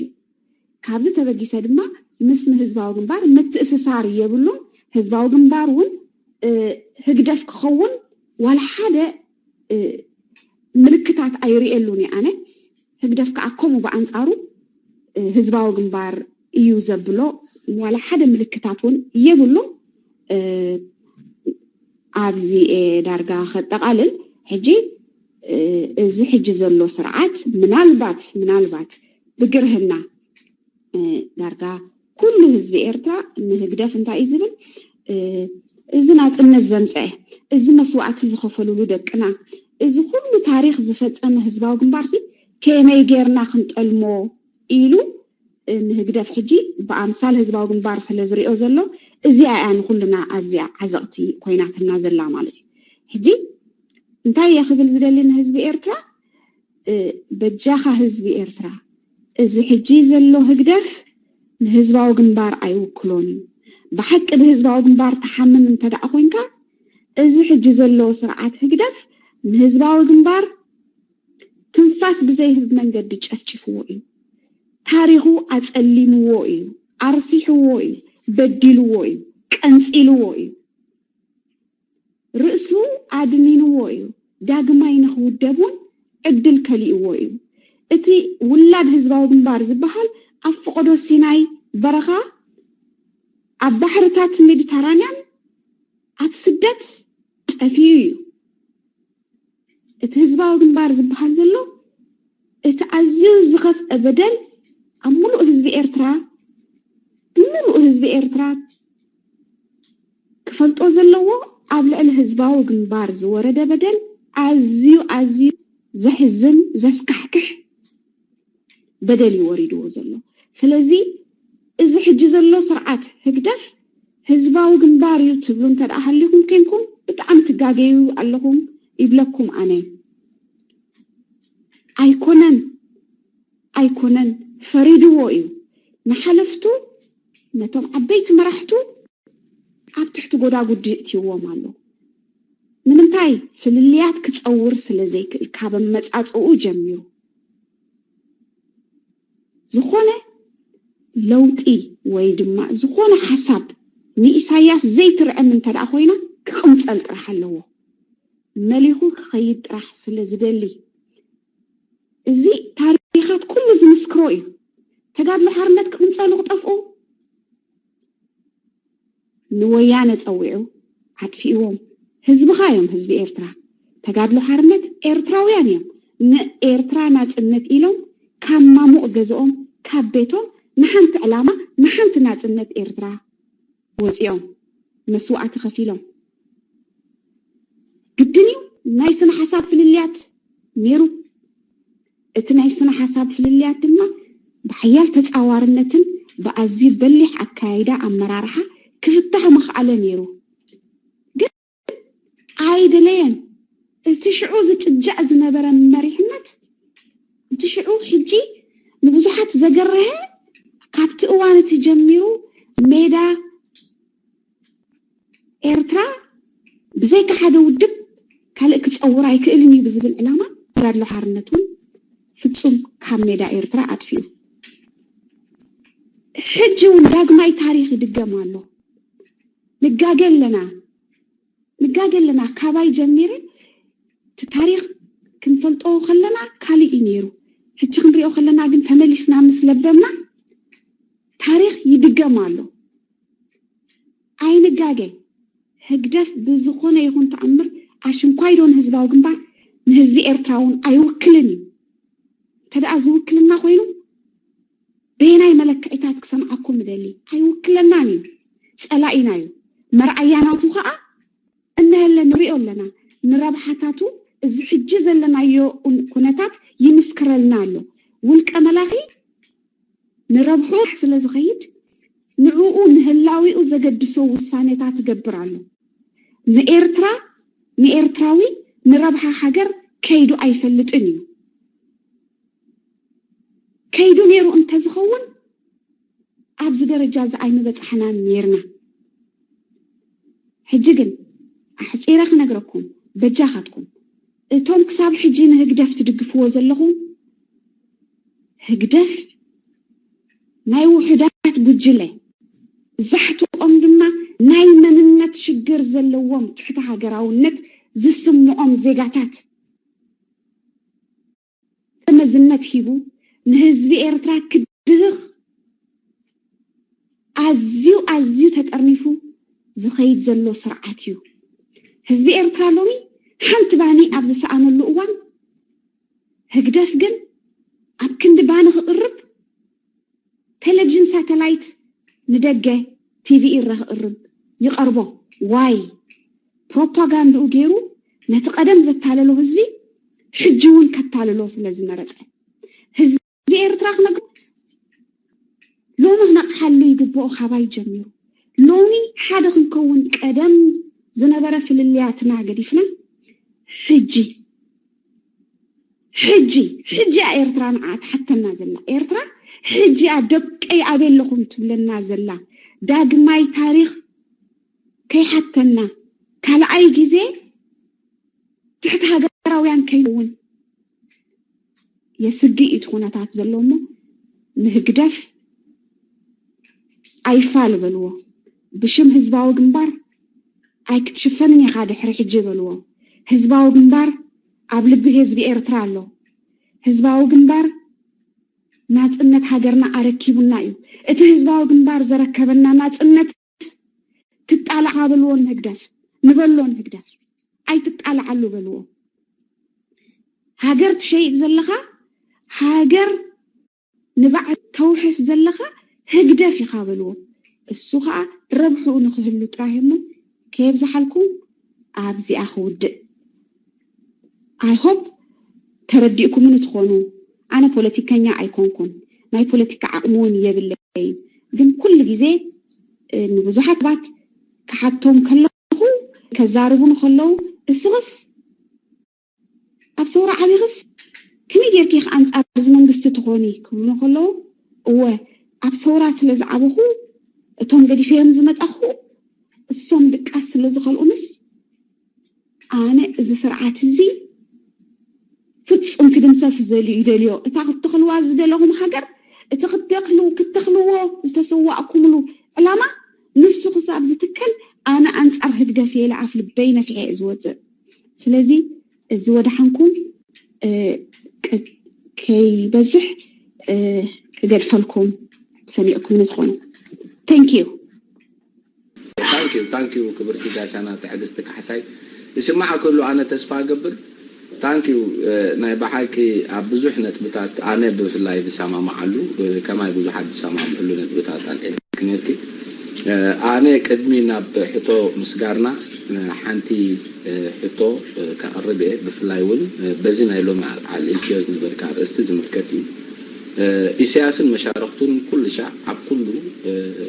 ሰሜናራት ናይ ህዝቢ ንምድንጋር ክጥዕመሎም ግንባር ኩሉ ሻዕ እዚ ሕጂ ከም ትኽትብልዮ ፀናሕኪ ህዝባዊ ግንባር መንዩ ህግደፍ መንዩ حزبي فلاليو نخيريو نعو نمدنجار استمحازه كويني موترعيني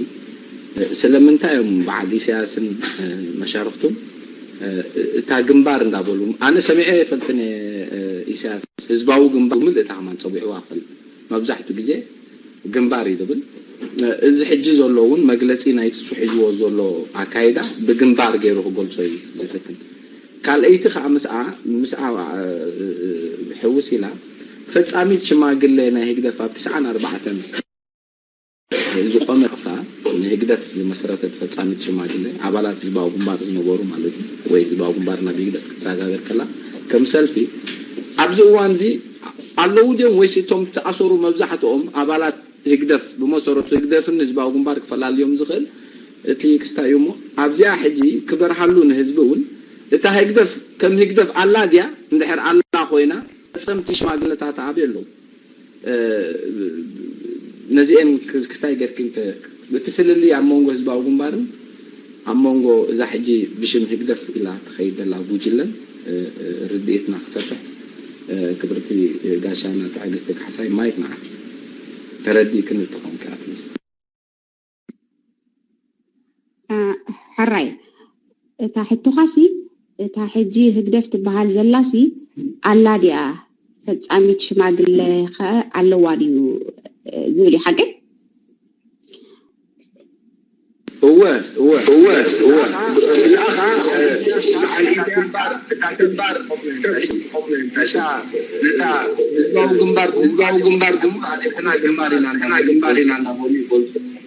نزي نايمد النجار مثلا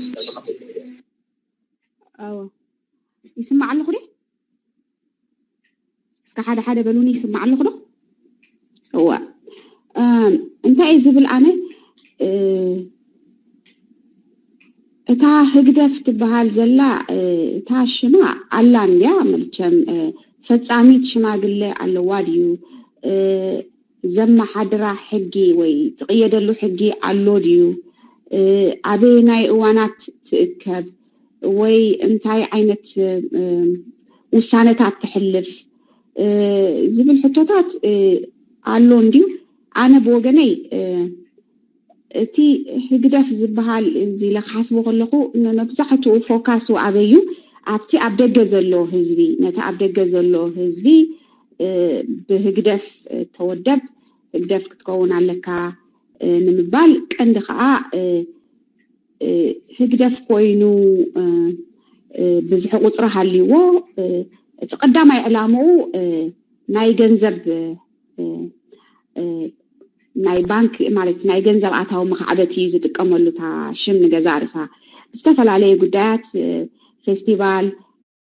ባህሊ ገለ አኼባ ድራር ተጋደልቲ ናይ ስዋዓት ናይ ገለ እንዳበለ ብዙሕ ምኽንያታት እንዳገበረ መخعبتي ገንዘብ ዝጥቀመሉ እዩ ሽም ክሪኦ ከለኹ ተአኪቡ ዝሕልፎ ውሳኔ ወይ ድማ እዚ ታንጀብል ዝኾነ ውሳኔ አሕሊፉ ከምዝን ስራሓት ፈጺሙ ዝበሃለሉ ነገር አይ ርኢኒ አነ ብዙሕ ከዓ ስለ ዘይግደሰሎም ክሰምዖሙን ስለ ዘይደሊ አሎ አይብለኒ ካለ ግን እታ ግንባር ትበሃል ዘላ አንተ ነገር ከነግረኩም ኢሳያስ አፈወርቂ ህዝባው ግንባር ብዙሕ ግዜ ሽማ አይጠቅስኑ ወን ኢልካን የርካ እወ ንምንታይ بفلا يابتي دحر 80ታት እቲ ህዝባው ግንባር አዝዩ እንዳማዕበለ ስለዝኸደ እቲ ሓይልናቱ ዳርጋ ተጋዳላይ ላይ ካባይ ጀሚሩ ህዝባው ኢሳያሲ ዳርጋ ብገጽ ዘይፈልጦ ተጋዳላይ ይበዝሕ ብዙ ሓይጥቀስን ይነሩ ከም ሰብሲ አይፍለጥን ይነሩ ሕጂ ቁርብ ዝተፈለጠላ እዋን ከማን ክዝክሮ ከለኹ ኣብ 1986 ዝነበረ እዝናይ ናይ በለጻት ዝበሃል አዘራርባ ተጠቂሙ ማለት ኣብ ፈኦዶ ክፍልታት ኣብ በዓል ሂምቦል ኣለኹም እንድሕር ኮይንኩም ተጋደልቲ ትዝክርዎ ኢኹም ሽዑ ኣነ ኣባል ተማሃሪት ቤት ትምህርቲ ኪነቴ ነይረ ግን ኣብቲ ዝነበርኩዎ ቦታ ኣብ ሂምቦል ስለ ዝነበርኩ ኣብ ሂምቦል ዓብይ ኣኼባታት ተኻይዱ ኢሳያስ ዝመርሖ ማለት እዩ شعو نحلفتي أكيبكا قدامت بثلاث نقطات زحازة هذا بقطبة كالعي بمستن بالشونان قال زبل ثلاث نقطات حيزو أخيباتات يكايد نيرو حجة أبتا أخيباتات تقادالاي عزي بروسو بزخوانا من قدي عبل علي إساياس امنت كحدرلو زخ على شعي نيرو كدميو قن أنا زفلت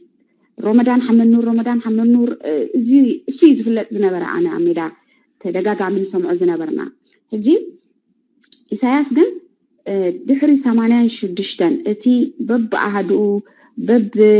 جنباراتو كيدو نحلفت أخيبا جيرو نحلفتي عب قدم ترى تقادلتي رئيسهم كم زدنو جيرو نداج أفجأفة بقى تأماننة المحدار مالتي حجي حنت نتبخ كمان كوصغلكم زدالي دي من البات كابت قالي لحلفكم قرفلي تبلنا مستناي شعوات أساسيري أخيباتات كجبر كلوس نتوم حلفتي ببوزح بالشونا بزموت بقطبة بقلاء يشوفهم حجي تقال لاي دما زي يكون مراحي ساس كساب زلها كنقادلينا عينت يوه زغونا امنت يقبر نيرو تقال لاي مالك حجي زي أقل لمن تا تقيدون يراني ساس يكري أخلقو 86 زنبرة أخيباتات ببوتو انداخده أخيبا جيرو جبت أخيبا حانت زي الساعة عب 86 مودعتا كبابي عب جنبارات زنبرلو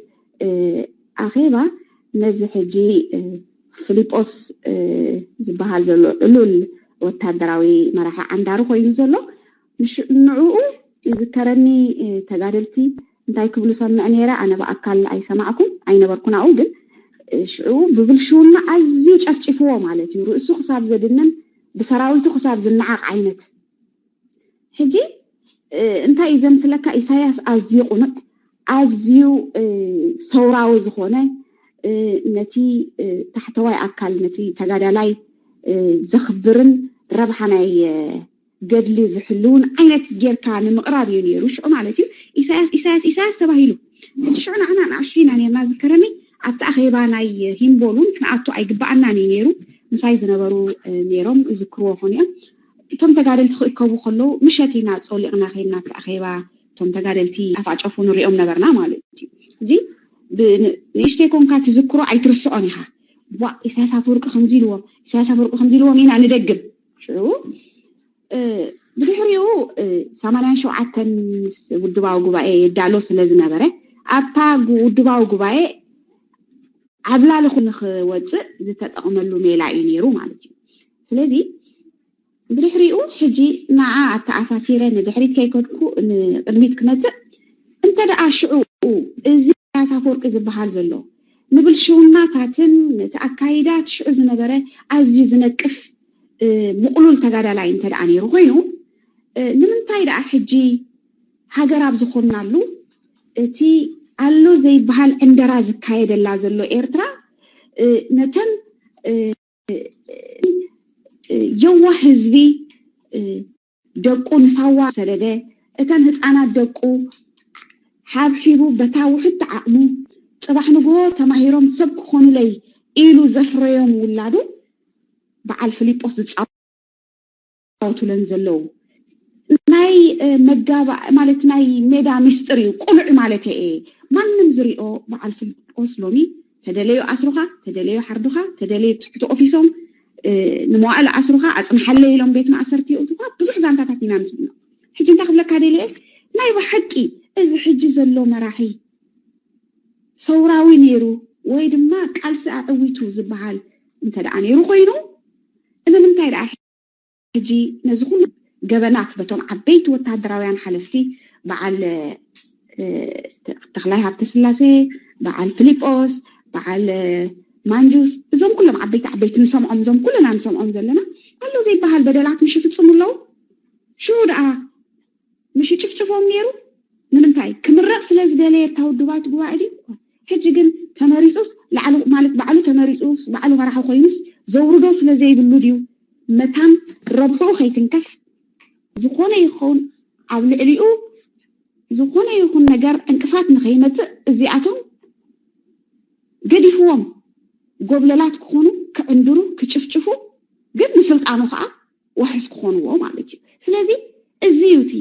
ሕጂ መራሒ ኮይኑ ዘሎ ኣብነት ክነግረኩም እዚ ብፖለቲካዊ ኣገላልጻ ኣይኮንኩን ዝገልጾ ዘለኹ በቲ ፒውር ዝተራእየ ተመክሮ እየ ዝገልጽ ዘለኹ ምናልባት ፖለቲከኛታት ነዚኣ ጽቡቕ ገይሮም ክገልጽዋ ምኽኣሉ ነይሮም ኣነ ግን በቲ ዓቕመይ ንድሕሪት ተመሊሰ እቲ ሽዑ ከምኡ ዝገብር ዝነበረ ኢሳያስ ሎሚ ዳ እንታይ ኮይኑ እዚ ኩሉ በደላት ክፍጸም ከሎ እዚ ኩሉ ተጋዳላይ ዲ ዋላ ህዝቢ ክጭፍጨፍ ከሎ ንምንታይ ሕጂ ኣደው ዘይብል እንታይ ኣታ ምኽንያት ካቶም ደለኹ ኢንፐርሰንት ተዝረኽቦ ሽዑ ክትምረጽ ስለዝደለኻ ዓብላሊ ኮንካ ክትወጽእ ስለዝደለኻ ሕጂ ኸ ኦልሬዲ ስለዝተቆጻጸርካዮ ናይ ምምራጽን ናይ ጉባኤን ዓቕምታትን ተስፋን ስለዘየለ ገባርን ሓዳግን ንስኻ ስለዝኾንካ ሕጂ ዘስጋኣካ ስለዘይብልካ ብላየ ምግበሩ ኢልካዮም ማለት ምበልክዎ ሕጂ ካብ ኣርእስቲ ውፅአኩም ጸኒሐ ደምዲሜ ዝነበርኩ እየ ድሕሪ ዝምለስ ዘለኹ ህዝባዊ ግንባር ወይ ድማ ግንባር ኢሉ ኣብቲ ናይ ህግደፍ ዝኾነ መጋባእያታት እንተደኣ ይጽዋዕ ኣሎ ኮይኑ ሽፋን እዩ ተርከ እቲ ህዝቢ ሓያል እምነት ኣብ ልዕሊ ህዝቢ ግንባር ስለዘለዎ ነቲ ህዝቢ ከዓ ኣብ ህግደፍ ኣምፂኡ ክመልኮ ስለዝደሊ እታ ቋንቋ ይጥቀመላ ኣሎ እምበር ካብ ዴይ ዋን ተጋዳላይ ኢሳያስ ከሎ ዋላ ሕጂ ከዓ መላኺ ኢሳያስ ከሎ ንረብሓ ህዝባዊ ግንባር ጠጠው ኢሉ እዩ ዝብል እምነት የብለይ ምናልባት እቶም ዘለኩም በዚ ንረብሓ ህዝባዊ ግንባር ጠጠው ኢሉ ወይ ከዓ ንረብሓ ተጋዳላይ ከምዚ ዓይነት መስዋዕት ከፊሉ ዝብል ኣብነት ክሰምዕ ደሊ ኣነ ግን ተጻዋርነት ከምዘይብሉ ጸዋር ዓቕሚ ከምዘይብሉ ንፈለለያት ከምዘይኣምን ዋላ ሕጂ እውን ርኢናዮ እንዲና ዛናይ መጨረሻ ነቲ ክነቕፎ ወይ ድማ ዲቤት ከማን ከይተረፈ ክገብር ክእል ምሳኻ ኢሉ ነዛ መጽሓፍ ዝጽሓፎ ብርሃነ ኣብርሀ ከም ሓቂ ተጻዋርነት ወይ ድማ ዓቕሚ ዘለዎ ፕሬዚደንት ነይሩ እንተዝኸውን ኣብ ዲቤቱን ኣተወ ነይሩ ኣብ ክትዕ ማዕተወ ዝመስሎ ምተኻትዐ ነይሩ እዚ ግን ክደፎሞ ኣብ ዲቤት ኣብ ክትዕ ከኣቱ እሱ ንዘይኣምነሉ እሱ ንዘይደልዮ ነገራት ክሰምዖውን ኣይደልዩን ክጸውር ኣይክእልን ዓቕሚ የብሉን ዝሰብ እዚ ድሌት ሃልይዎ ዘይኮነስ ዓቕሚ የብሉን ናይ ክመርሕ ዓቕሚ የብሉን ከመይ ገይሩ ዳ ህዝባዊ ግንባር ተዓዊቱ መን መሪሕዎ ንዝብል ሕቶ ዶ ክነግረኩም ህዝባዊ ግንባር ሓያላት መራሕቲ ነይሮም ብወታደራዊ ዓቕሚ እንድሕር ኬድካ ሓያል ናይ ስለያ ነይርዎ ሓያል ናይ ኣጋር ሰራዊት መሪሕነታት ነይርዎ ብክፍልታት ተኸይድካ ሓያላት ደኳተራት ነይሮም ኣብ ሕክምናታት ብዜና እንተኸይድካ ሓያላት ክኢላታት ነይሮም ኣብ ቤት ትምህርቲ ሶራ እንድሕር ኮይንካ በዓል ቢቶ በራኺ ነይሮም ሕጂ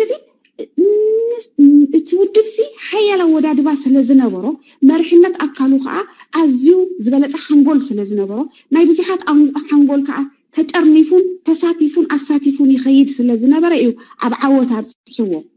ሕጂ እዚ ሽዑ ዝነበረ ኣሎ ዲ ሕጂ ተይልካኒ ብምሉእ ፈሪሱ እዩ ምሁራት ሓያላት ፈላጣት ዝነበሮ ውድብ እዩ ነይሩ ብዙሓት ዝዝክርዎ እንድሕር ኮይንኩም እንዳ ራይስ ዝበሃል ማሕበር ቆይሙ ነይሩ ኣለው ዝበሃሉ ምሁራት ካብቲ ውድብን ካብ ደገን ዝኣተው ናይ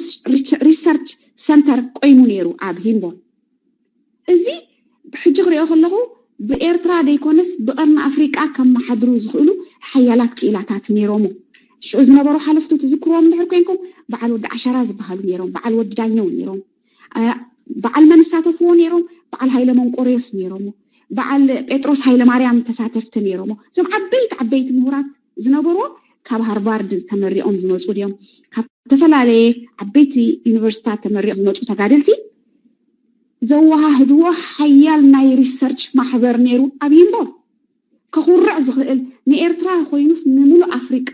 ክመርሕ ዝኽእል ወይ ድማ ከወሃህድ ዝኽእል ናይ ሪሰርች ሰንተር ቆይሙ ነይሩ ኣበይ ዳ ኣሎ ፋሕብቲ ነይሩ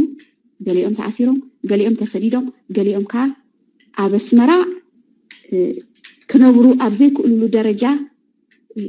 ኣብቲ ዝኸፍአ ፅንኩር ኩነታት ተደርብዮም ነብሩ ኣለዉ ማለት እዩ ስለዚ እዚ ዘሎ ስርዓት ንህዝባዊ ግንባር قداما يتصلعي تتصلوا كمان كنا تأثر لكم له لك درجن حزب إيرتران كم زنبرنا يوم تحيال تسألي ناي درجاوي أنا بلقي حزب إيرتران بس same thing دما تحيال تسألي ناي هدف قبل قلي حزباو جنبار كسع كندوم مرير مخانو أنا أفل بينا في هيك قلت صيدلي thank you كبر تجاشنا حدث ودعك كل شيء اوكي تا ايكو كون ديزاين نغاشانا سمع كل تسوا قبل نغاشانا قرب ما تحساسب اندي خباد لازناي بالتوك بحريات عد بالتوك دونغ بهم زبصو بارات كل مستعصو قال مستاترومات ليتيوم دموصوم كاينو حكي كبر تجاشانا حتو حصر زبالو حتو اقربو صميقكم كن بلومينا نسخوم مستقعلكي حصر بالكي እንዳመለስ ከخدكدي ምክንያቱ እንዳመሰየ ከይልን ሽዑቅ አንዳ በዙሕም ዝመፁ ሓት ኮፍዮም ደብሉና ነዚ አመታን ክስታይ ክንገብር ገለ ናይ ተሞክሮ ናይ ፓልቶ ጋ ጀማዓ ነጋይሽና ቁርብ ክስታይ ክንሕብሮም ኣለና ኣይተሓዙና ባህርያት ናይ ፓልቶ ከምዚ በዓላት ክትገብር ከለኻሲ ለይቲ ዝመጻካቲ ይኖ ለይቲ ዳርጋ ሰዓት 2 ሰዓት ሓደ ይመጽ ኣብዚኣ ካልክ ከማያ ደላ ክወግሕ ክጅምር ከሎ ዝሓትት ይበዝሕ ጋሻኽ ኣይደክም ሕጂ ታይና ክንገብር ጋሻና ነትሕቶኹም ክቡራት ሓተቲ صاميقكم احتر عبلكم رئيتو زي بلو حتو ندعرفكم ابتنا رئيتو نايلبوان ملو غزي خنبكم هنا شو حتى دغ ها غاشانا نتي تداغاغامي حتوتات كي قرب نتي زمت حتو كم ادلاينتو بحصر زبل حتوتات بقي مغنياتو قاليو يداغاغمون سلازغون حتوتات نزي نغايشنا كل شيء كاب حجنيون كنغروم بفلاي حدش دغايش كمو خلو بحريات نايز بالتوك انت نغيرنا يم صبغ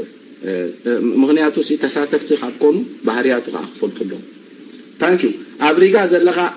اي هوب غاشانا